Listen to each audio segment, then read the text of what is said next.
On the night of the 24th of August, 2001, a fully loaded Airbus A330 with 306 people on board ran out of fuel midway over the Atlantic.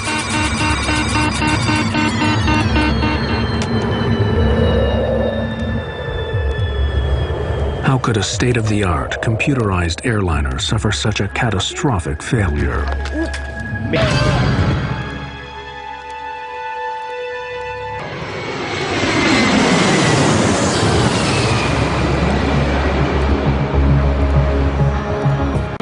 August 23, 2001. Toronto's International Airport is busy. Air Transat is a charter company that has grown rapidly to become one of the largest airlines in Canada. Air Transat Flight 236 is bound for Lisbon.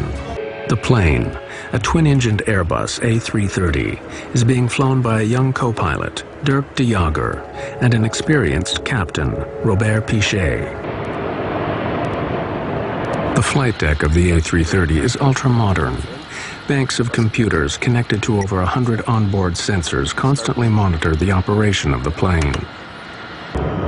On this night, the computers assist the smooth takeoff of Flight 236. 236 Heavy, follow A320 Air Canada.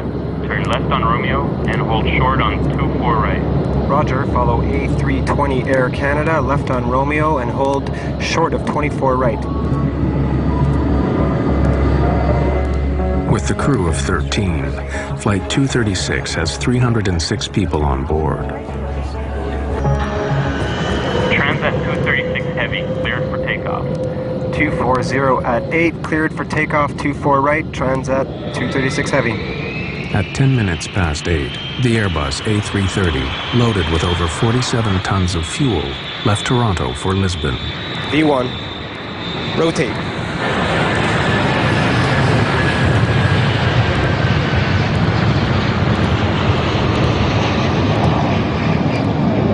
The weather forecast for the Atlantic crossing is good. Everything runs smoothly on the flight deck, apart from a small adjustment to the route. To avoid congestion, air traffic control directs the flight 60 miles south of its original route. It's a minor alteration, but will play a crucial role later. Passengers settle down for the long crossing. For the first 5 hours, everything is routine.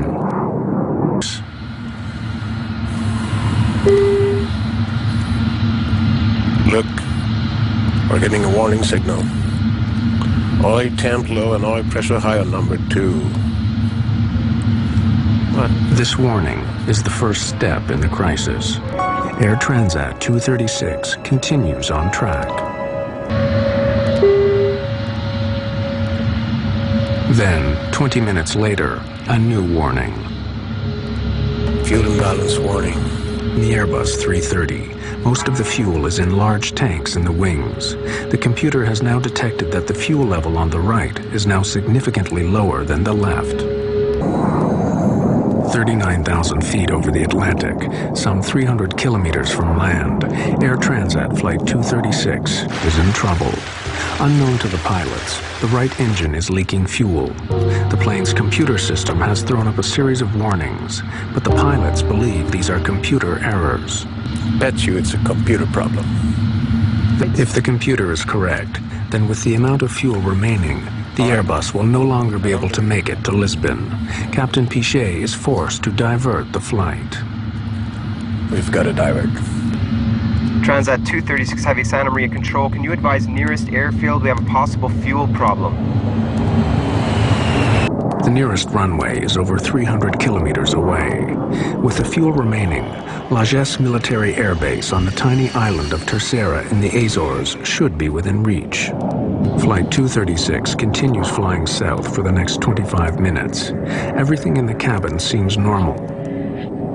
But in the cockpit, the fuel readings are getting worse. According to the fuel gauges, the plane is using fuel much faster than normal.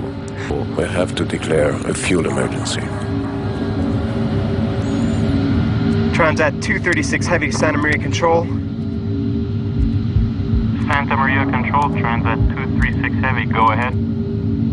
Transat 236 Heavy declaring fuel emergency.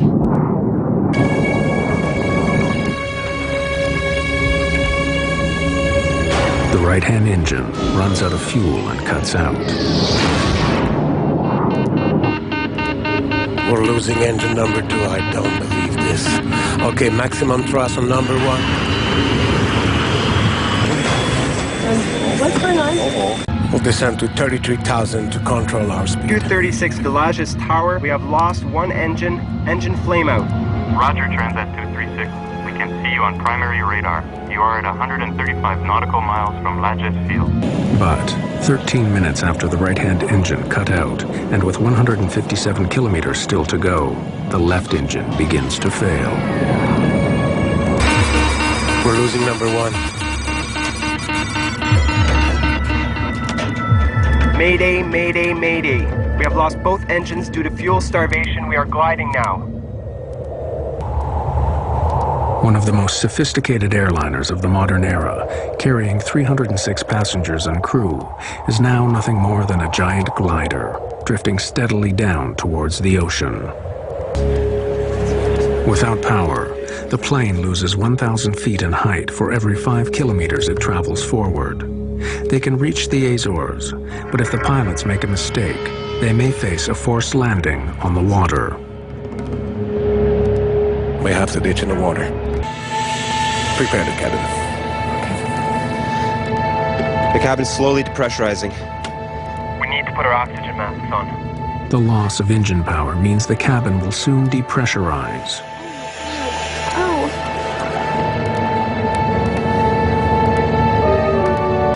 Ditching a large passenger jet on the water presents a severe hazard.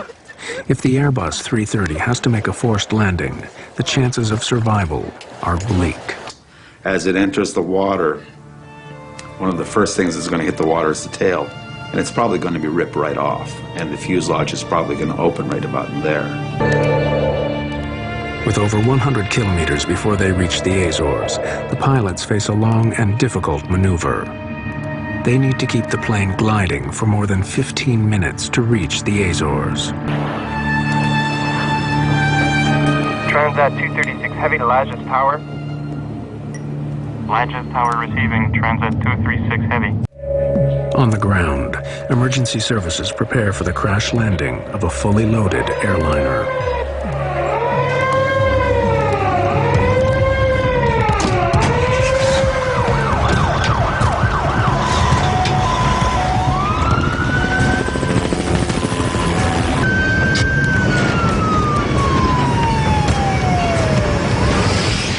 With 20 kilometers to go, the crew now prepare for the most dangerous part of the operation, getting their plane on the runway in one piece. There is no room for error. Without power, the pilots have only one chance at landing. As they approach the runway, their speed increases dangerously. Too fast, and they could run off the end of the runway.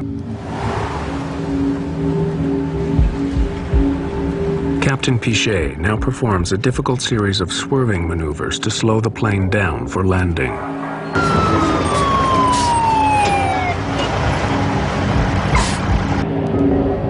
The crew line up the giant Airbus for the final approach. Landing gear down and locked. 3 green. No flaps. Only the emergency brakes. No spoilers, no reverse thrust. Alert the cabin. Cabin crew, 1 minute to landing. Vertical speed at 3,000 feet per minute.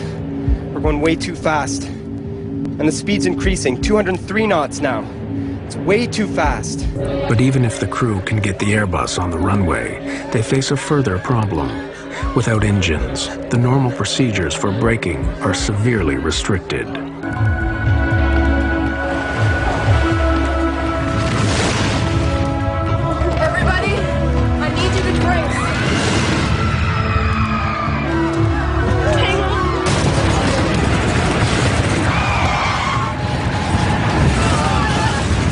The Airbus hits hard at high speed. The tires have blown! Captain Pichet tries to hold the nose down.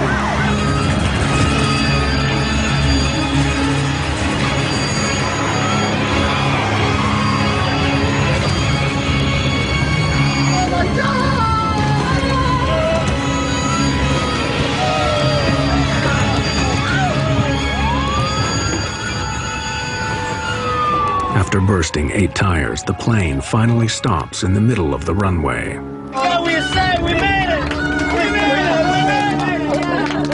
Yeah, we made it! Yeah! Come on, everybody, get out of the plane right now! Come on.